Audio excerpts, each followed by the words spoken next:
Okay, it's the time, so let's get started. In today's lecture, we will talk about the duration of the induced current. Last time we were talking about Faraday's law and how to find induced EMF and induced current. So we'll do some problems that involve induced current and induced EMF.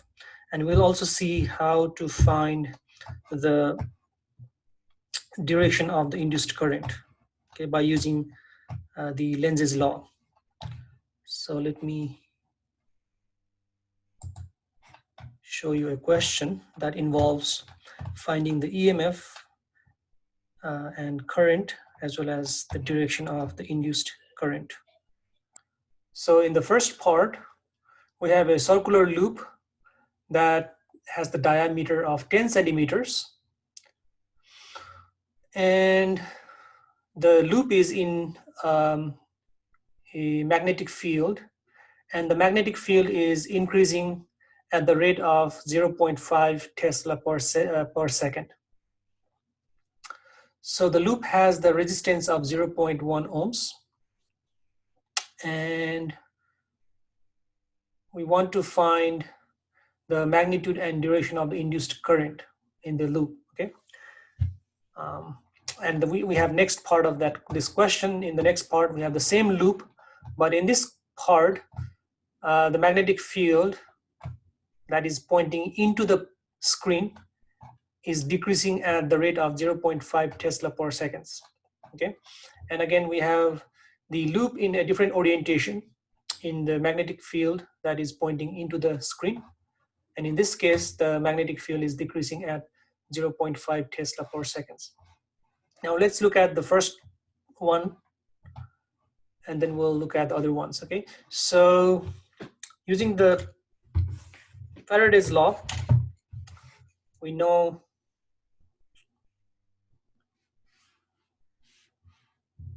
the EMF is given by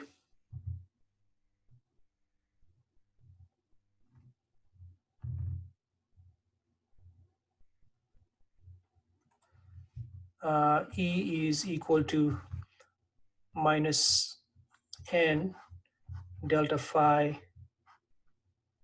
over delta t. Okay, and this negative sign implies the duration of the induced current.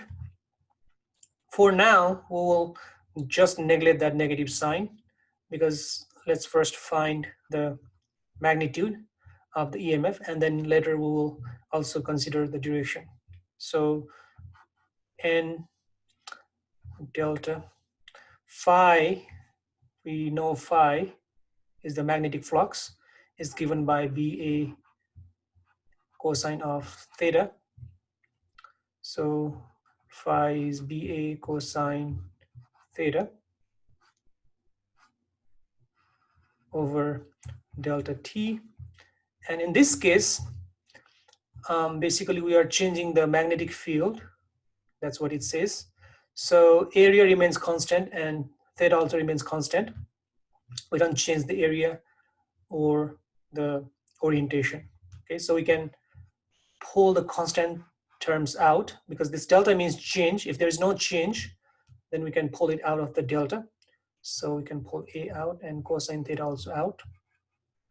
So we have now delta beta, the delta B over delta T. Okay. Now let's plug in the values. So this loop has only one turn, because it doesn't say anything about the number. So if the question doesn't say anything about the number, then we assume that there is only one loop. Area of the loop, so we need to find the area. Diameter is 5 centimeters. That means radius is half of that, 5 centimeters. And area would be pi r squared. So pi, radius is 5. It's in centimeters, so we can change that to meters, 10 to negative 2 squared. Okay, so when we do that, we get, let's look at the value. Let me do the calculation. So we have pi 5 times 10 to negative 2 squared. So that gives me a small number, that's 0.0078 meters squared. Okay, that's the area of the loop. So we can use that here, 0.0078 5 meters squared. Cosine theta is the angle between B and A. B is coming out of the screen. Okay, so that's out. And we know that area is perpendicular to the surface of the loop. So if this is the surface of the loop, if that's the surface of the loop, then A is perpendicular to that. So that means it's also in the same direction as the magnetic field. Okay, so if both the magnetic field and A are in the same direction, then cosine, then theta would be 0 because they are parallel. So we can write cosine 0 degrees for the parallel lines.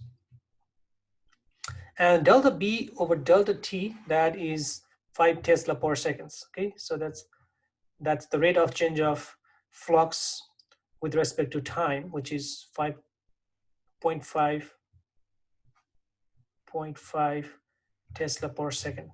Okay, that's point.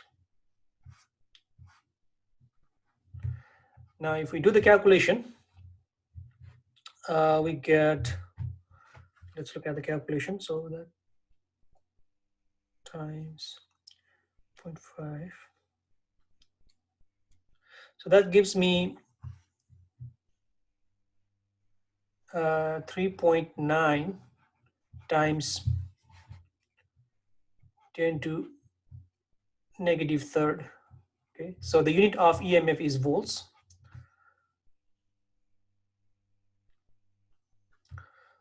Now, once we have EMF, we can also find current, induced current. Current is given by E over R. E is 3.9 times 10 to negative third volt over resistance of the loop. It says 0.1 ohms, so that's 0.1 ohms. So if we do that calculation, we get 0.039 amperes. Okay, so we found the magnitude of the current. Now we also need to find the direction of the current. Okay, direction of the induced current, and the direction of the induced current is given by Lenz's law. So let's look at that. So let me erase this. Now let's look at the direction of the original magnetic field. So the magnetic field is pointing out, and this magnetic field is changing or increasing. Okay, so what Lenz's law tells us that is that when there is change in the magnetic field, there is change in flux,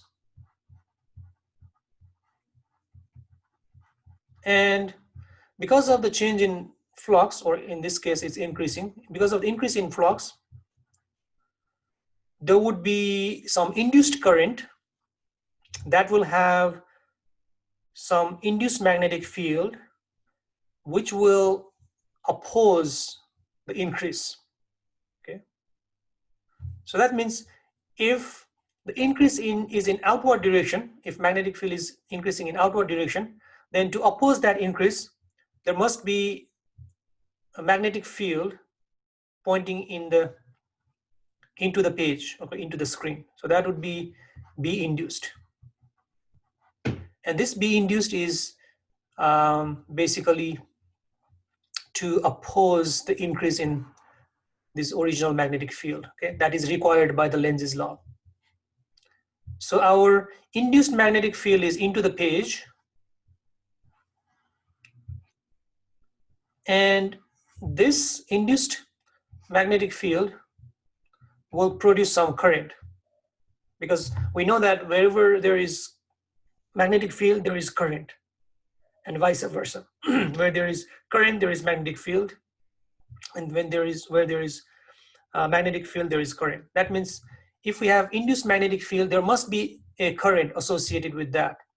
And to find that current, we can use the right hand rule. So we know the right hand rule to find the magnetic field or current. So to find the current, you point your fingers towards the induced magnetic field, okay? And then wrap your fingers around this loop, okay? You have this circular coil, point your fingers into the circular coil, and then assume that you're holding the circular coil with your hand. When you do that, see which way your thumb is pointing. When you do that, you will see your thumb would be pointing that way, okay? So looking from the front perspective, it would be clockwise, okay? So in this case, there would be a current induced in this coil, and the current would be clockwise. Okay, so that's the direction of the induced current. Now let's look at the second part. Here also we can find E by using the same formula.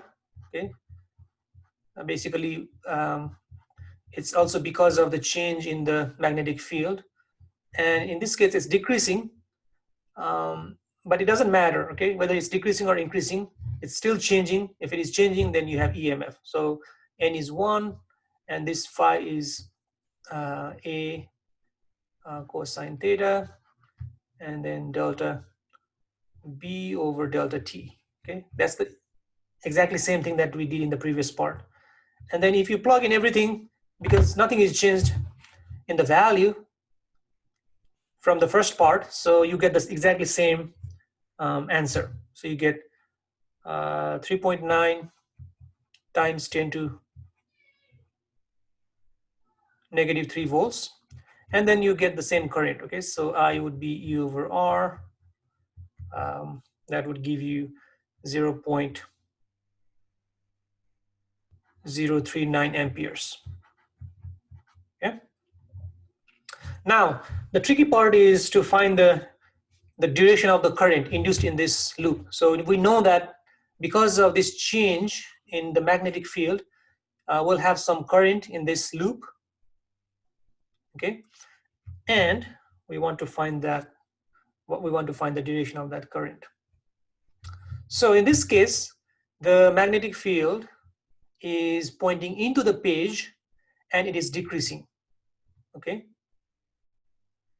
that means in order to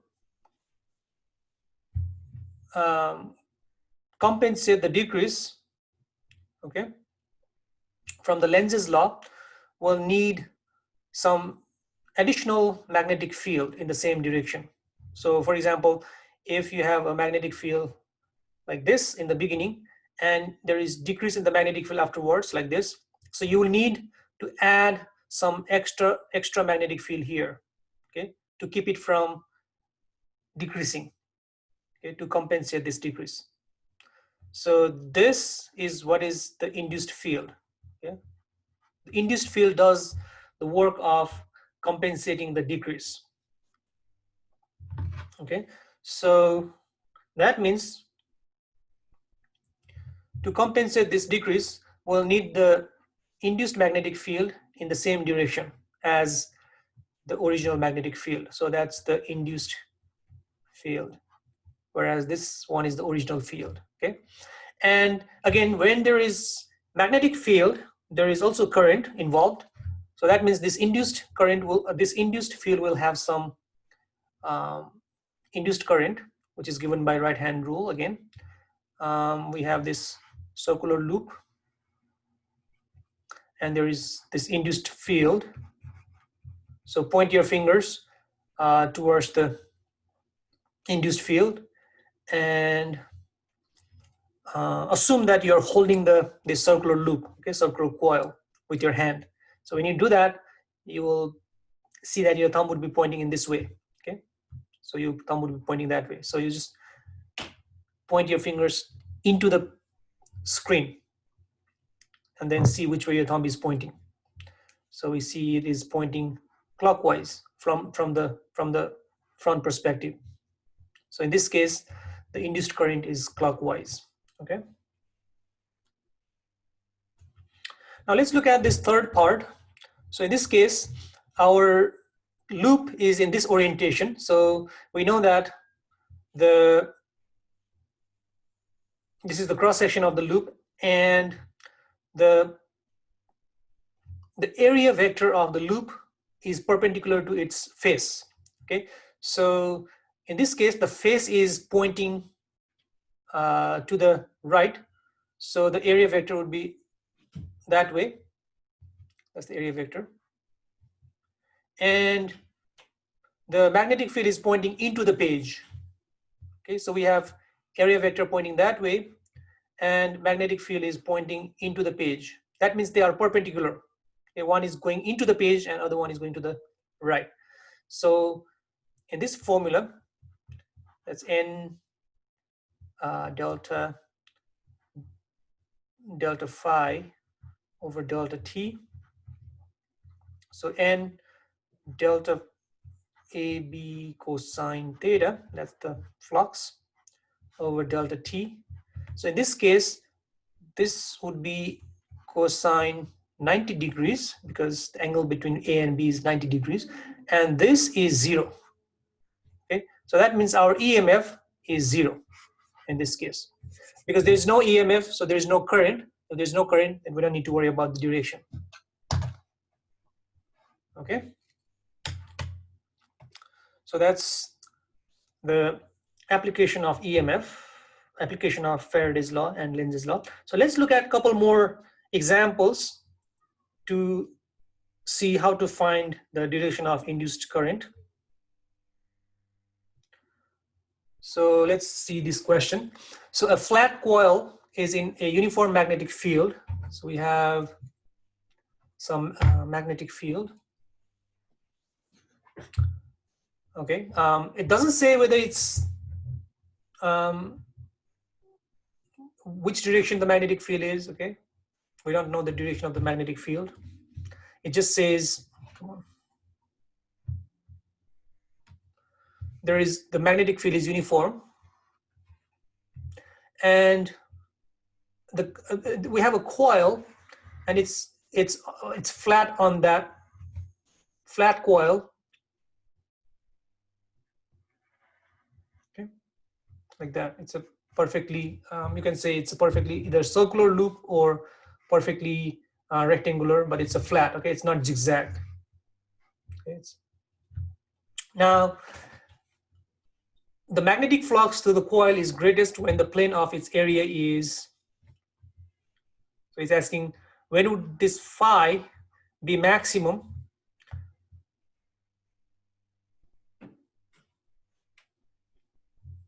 for that loop. Okay, and we know that phi is BA cosine theta. Okay, B is constant, it's uniform, and area, we are not changing the area. That means phi depends on the value of theta. Okay, so cosine has the value ranging from maximum of 1 and minimum of 0.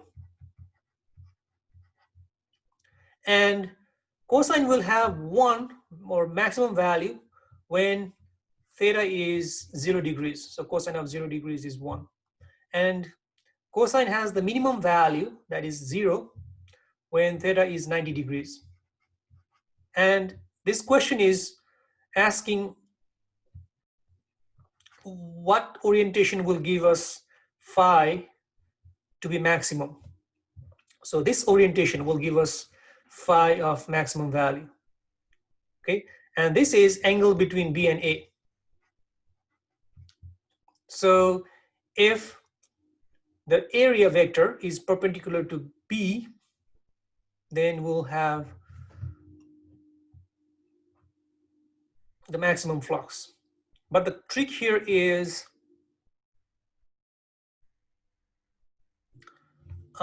this area vector is perpendicular to the face. So if this is the face of that, if this is the face of this loop, then this would be the area vector. Okay, so this is, let's say, coming out of the face, or is coming out of the face. So that's the area vector. Okay, and for the maximum flux, we need to have B also in the same direction. Okay, so that should also be the direction of B. That's the direction of B. So both B and A have the same direction. Okay, now let's see which one would be the right answer. So it says the plane of its area. Okay, so this is the plane of the area. Okay, and we see that this plane is perpendicular to the magnetic field. The magnetic field is coming out, but this plane intersects that perpendicular. It's intersects the magnetic field. Here, this question is a little bit tricky because this question is not talking about the area vector. It's talking about the plane of the area. Okay, if you were asked to find the direction of B and A with respect to the maximum flux, then they would be perpendicular. Okay, but here it's not the area vector that we are dealing with. We are dealing with the plane. Okay, plane of the area. That means we are dealing with this plane, and we see that this plane is perpendicular to the magnetic field. The magnetic field is coming out, and that's the plane. Okay, so that means this would be the answer. Now I can also modify this this question. So let's see, the magnetic flux through the coil is greatest when, let's say, I can also say, instead of saying plane of the area, I can say when the area vector. Okay, now my answer would be different. In this case, if we are talking about area vector, the area vector and A would be parallel. So the right answer would be this one. Okay, so depending on what your question is asking, if it is asking for the plane, then the plane would be perpendicular to the magnetic field for phi to be maximum. And if it is asking about the area vector, then the area vector needs to be parallel to the magnetic field for phi to be maximum. Okay, let's look at this question. A coil of wire containing N turns is in an external magnetic field that is perpendicular to the plane of the coil and is steadily changing. So we have some magnetic field, let's say magnetic field going into the page, and it is perpendicular to the plane of the coil. So we have this coil, and that's the plane of the coil. Okay, we are not talking about the area vector here. We are just talking about the plane itself. Okay, oops.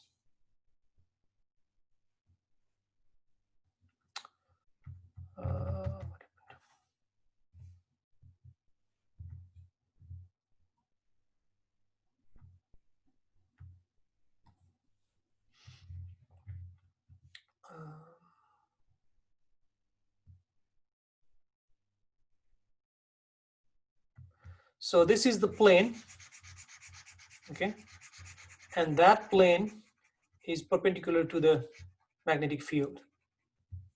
That's what it says. That means in this case, the area vector would be parallel to the magnetic field. So that's the magnetic field direction, and area vector is also pointing in the same direction because area vector is perpendicular to the face. Okay, so that's the area vector, and that's the magnetic field, same direction. Under these circumstances, an EMF is induced in the coil. So obviously there would be EMF induced because the magnetic field is changing. So whenever there is change in magnetic field, that changes the flux. And when there is change in flux, that induces EMF, because we know change in flux produces EMF. Okay. So we want to find, let's see, what happens to the EMF when the rate of change of magnetic field is doubled, and also the number of turns in the coil is doubled. Okay, so that's the EMF, and phi is BA cosine theta over delta t. So what we are changing here is we are changing N and we are changing B. Okay, everything else is same. So N, now A is constant, so we can pull that out. Cosine theta is also constant, pull that out. So we have delta B and delta T. Okay, now the question says we are doubling this and also doubling that rate of change of the magnetic field. So how will that impact this E? So double and double is quadrupled. So that means if we double N and double this rate of change of magnetic field, that will quadruple the E. The E will become 4 times E. Okay, so that's the answer. Okay, let's look at another question. A coil lies flat on a tabletop in a region where the magnetic field vector points straight up. So let's say this is the tabletop. Okay. And on this tabletop, the magnetic field vectors are pointing up, so we can represent the magnetic field by dot, or sometimes we just write dot, or sometimes we write circle with a dot to represent the magnetic field that is coming out of the screen. Okay, so that's the magnetic field coming out of the screen or coming out of the surface. And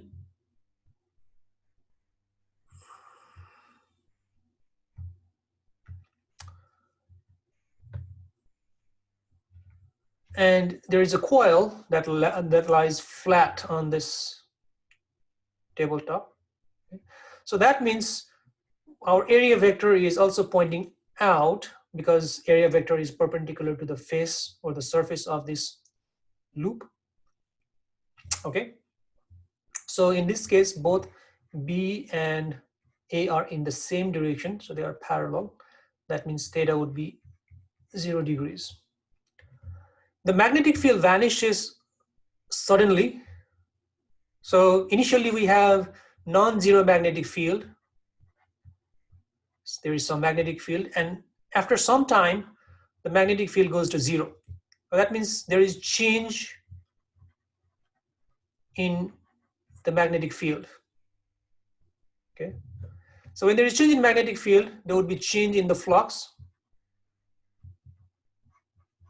and when there is change in flux, that produces EMF, and if there is EMF, that induces the current. Okay, so again, let me repeat this. So our B is changing, that means there is change in the flux, and if there is change in flux, from Faraday's law, when there is change in flux, when we have delta phi over delta t, that means the change in flux, we have E or EMF. And from Ohm's law, if we have EMF, then we have current, okay? Because current is given by EMF over R. So we know that we have some current in this loop because of the change in the flux or change in the magnetic field. Now we want to find the direction, which way the which way the induced current is pointing. Okay, so to know that, we need to know whether the flux is increasing or decreasing. Okay, we know the flux is, or the magnetic field is pointing out. Okay, so that's the magnetic field direction. And in this case, the magnetic field is decreasing because it goes from some non-zero value to zero value. So it's decreasing. And to compensate that decrease, Lenz's law require we need to add some additional field, which we call induced field. Okay, let me use different color here. So we need to add this external field to compensate that decrease. Again, the idea here is our original field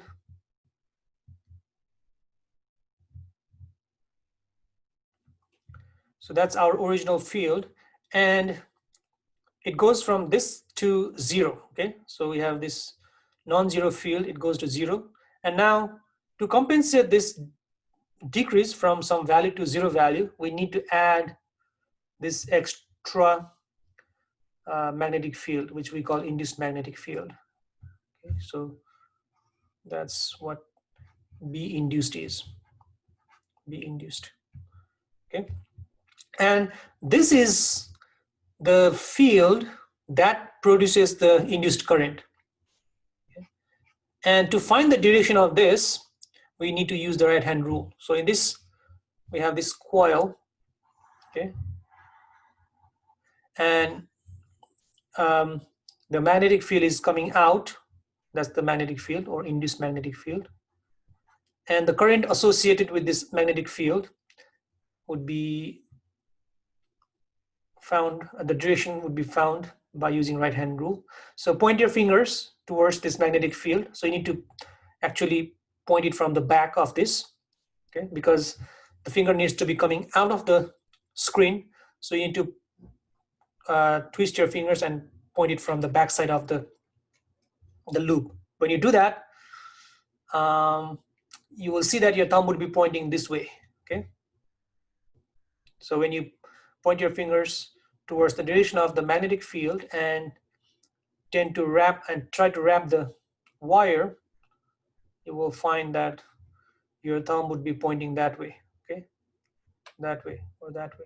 So that means in this case, the induced field, induced current, will be pointing counterclockwise, will be in the direction of counterclockwise from the front perspective. So induced current flows counterclockwise. That's the right answer.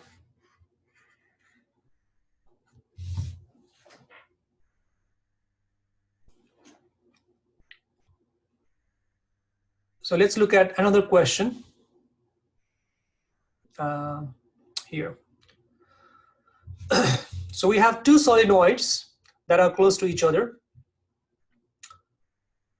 And in the beginning, this switch is opened. That means there is no current flowing in this. And at the time when you close the switch, there would be some induced current in this. And we need to find the induced current, the direction of the induced current in this coil, okay? So initially, there is no flux going through the loop, okay, through the solenoid, both the solenoids. So phi is 0 in the beginning. Now when you close this switch, so there will be current in this direction. Okay, it goes out from the positive side and enters the negative side. So that means the current would be going up from the back side of this solenoid and down from this front side. So going up and down, and then up from the back side, down from the front side, okay, like that. Now we know that this current will have some magnetic field, okay, because wherever there is current, there is magnetic field. That's what we learned in the previous chapter. And to find the magnetic field, you just use the right-hand rule. So point your thumb towards the direction of the current, and then wrap the wire with your finger, and then extend your finger at the point where you want to find the magnetic field. We want to find the magnetic field at the center of the solenoid or center of this cylinder. So when you do that, if you point your thumb down, your fingers should be pointing to the right. Okay, so that means the magnetic field would be pointing to the right. Okay, it will be pointing to the right, and the magnetic field is not confined in a single small space. It would be extended in its neighborhood also. Okay, it would be extended everywhere in the space. So that would be the magnetic field. So that's the magnetic field, and these magnetic field lines are pointing to the right. So this magnetic field would now be shared by this loop also. Okay, so this solenoid. That means this will also have some magnetic field B, which is pointing in the right direction. Now, initially, when the switch was open, there was no magnetic flux to the solenoid.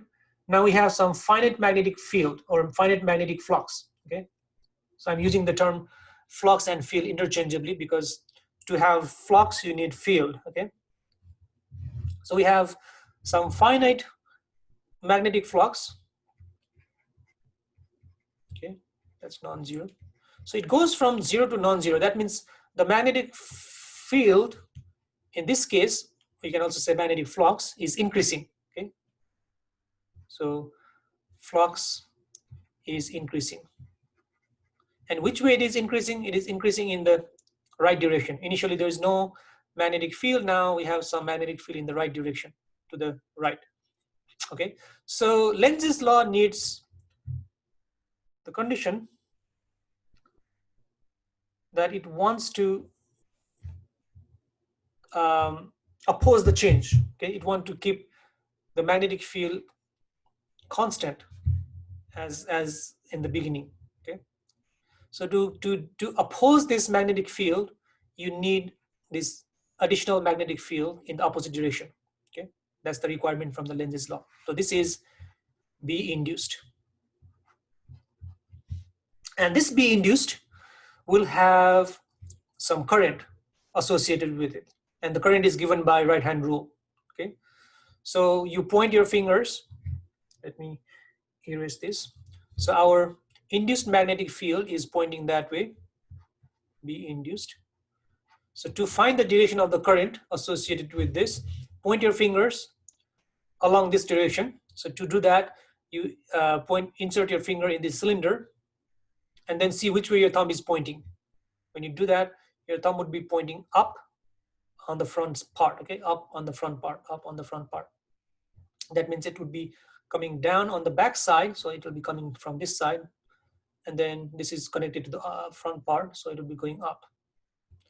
So the current direction would be from from right to the left of the galvanometer. So it's going this way.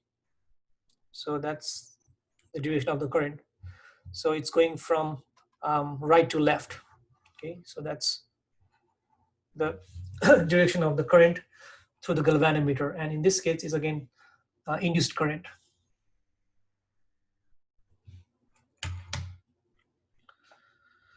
So let's look at a different question.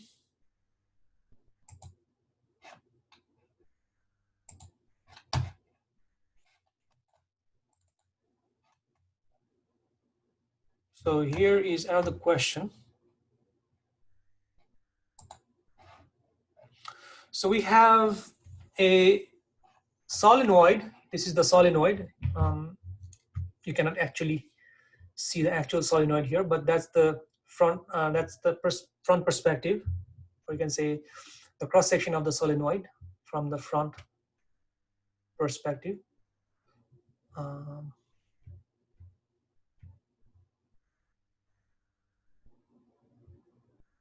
Okay, so this is just like that, the solenoid. And the solenoid is connected to a power supply, and the power supply basically is supplying non-constant current. The current going through the solenoid is not constant. So here is the nature of the current that is being supplied by this power supply to the solenoid. Okay, so in the beginning, there is increasing current. Okay, so that's the current going through the solenoid, and then later that would be the constant current.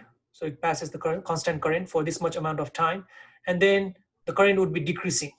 Okay, so there is decreasing current, and then the current becomes constant afterwards. So the current through the solenoid increases from some time, from 0 to some time, and then it becomes constant, and then the current decreases, and then it again becomes constant. And that's the current through the solenoid. Now we know that when there is current, this will have some magnetic field. Okay, so we'll have some magnetic field here. So that's the magnetic field due to this current. And because this current is changing, that means this is also changing. Okay, so that current produces the magnetic field, which is shared by this coil also. It's produced by this one on the left, but it's also shared by the one on the right. Okay, we don't know the direction of the magnetic field, and it's not important. Okay, so it could be that way or to the left, but it's not important. And we know that if B is changing, then the flux would also be changing. And if there is change in flux, then from the Faraday's law, there would be EMF. Okay.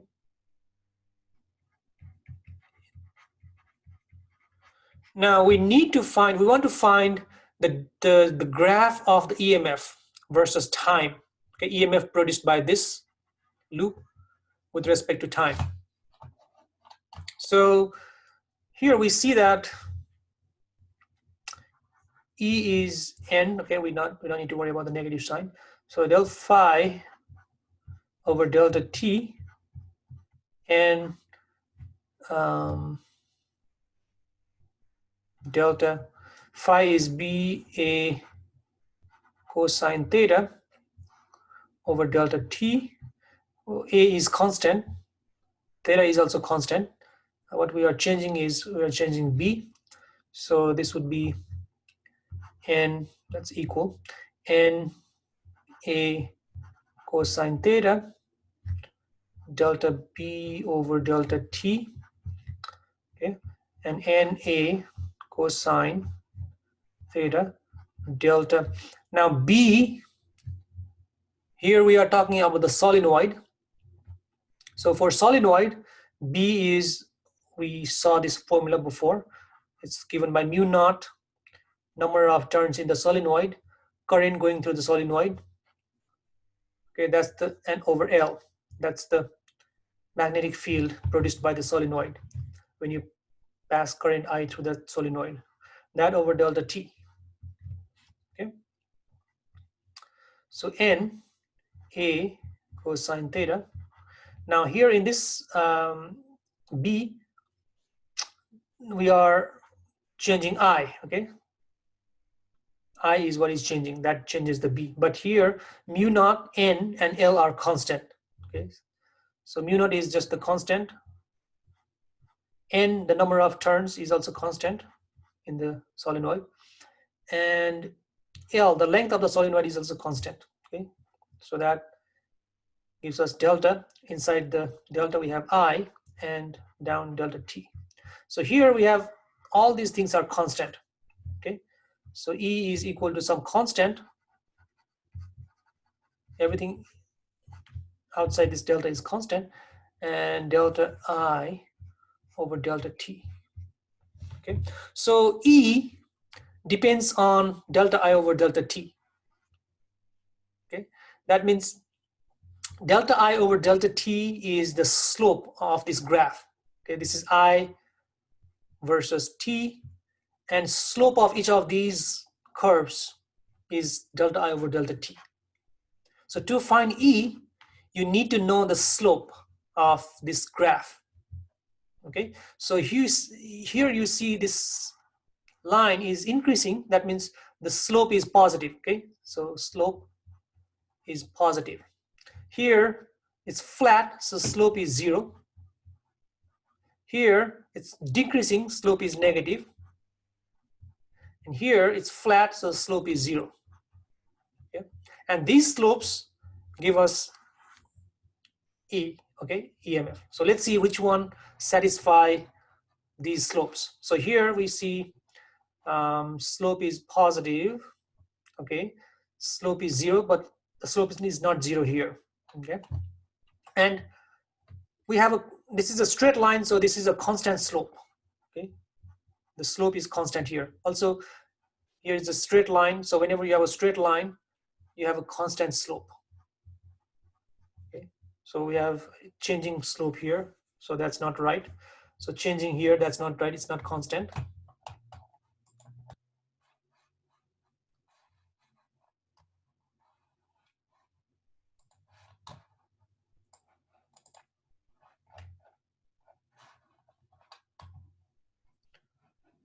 Let me erase that. Let's see how to erase.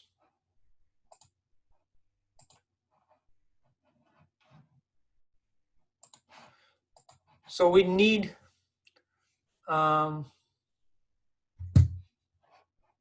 constant slope. You see here we have some slope and it's constant and it's also positive. Okay, that's what we need.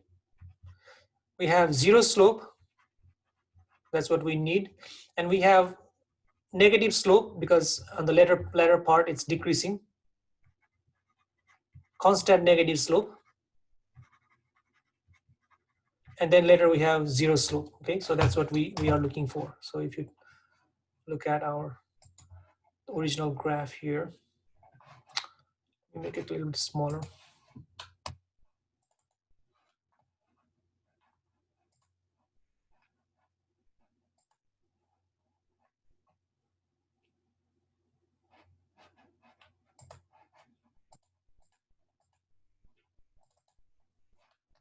So here we see slope is constant and it's positive, which is this one, and here slope is 0, that's the 0 slope, and here slope is constant but it's negative.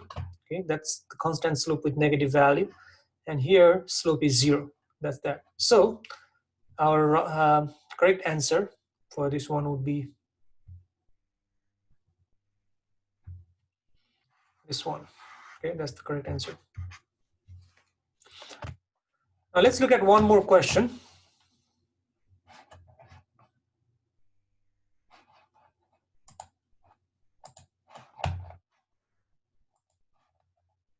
So here we have a solenoid, and the solenoid is carrying some current and the current is increasing. Okay,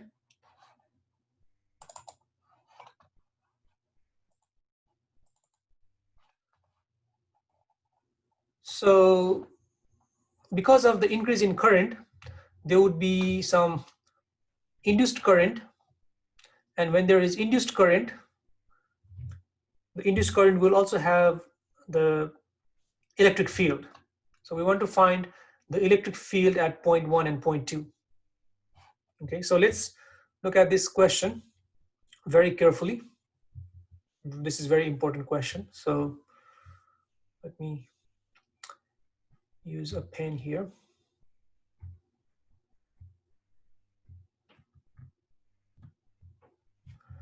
So this is the duration of the current.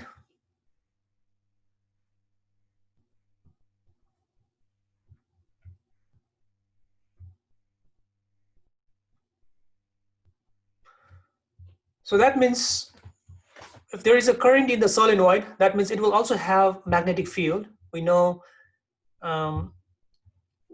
that we can find the magnetic field by using right hand. So point your thumb towards the duration of the current.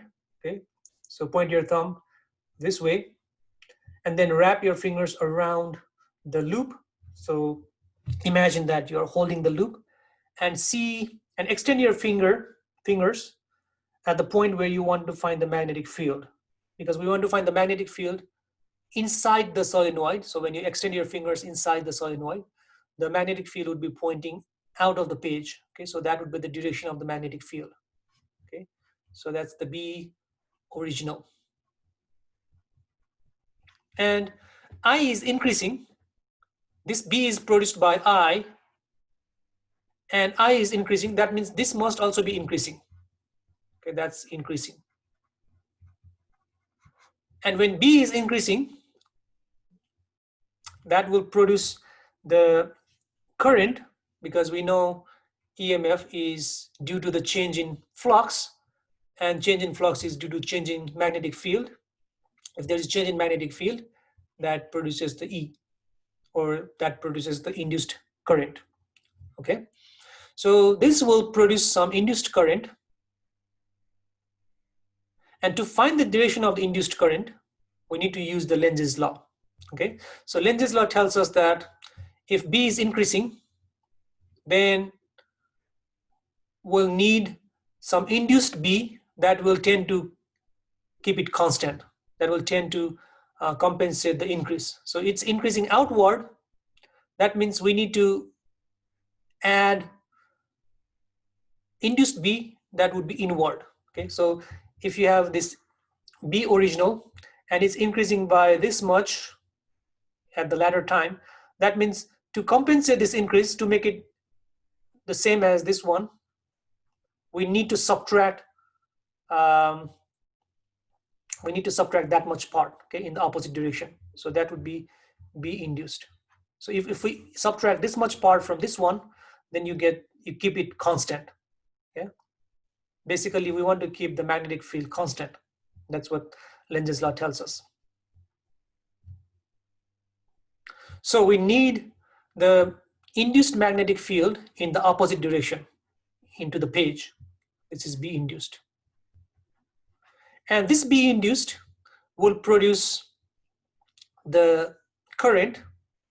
Okay, to find the current, we will use the right hand. So right hand is point your fingers along this direction of the magnetic field. Okay, and imagine there that there is a loop. Okay, so point your fingers into the page, into this loop, and then imagine that you're holding this loop with your fingers. So when you do that, your thumb would be pointing this direction. Okay, so that would be the direction of the induced current. And this induced current will have induced EMF, okay, or induced electric field. So when there is current, the current also has some induced, or current also has some electric field. Okay, electric field is produced by charge. Charge means when there is current, there is electric field. Okay, so that's the electric field. So at this point, electric field would be tangential to this circle, so it would be pointing up like that. And at this point, current is going that way. So that means at this point, the electric field would be tangential, so that would be the direction of the electric field. So that means the electric field at location 1 here would be pointing up, so that's the direction for the electric field. And at this point, point 2, the electric field would be pointing to the left. Okay, so that means this would be the direction of the electric field. Okay, so that's all for this lecture. So we'll continue this next time. Next time we will talk about alternating current. So far we talked about the direct current, the current that doesn't change with time. Now in the next lecture, we'll be talking about alternating current.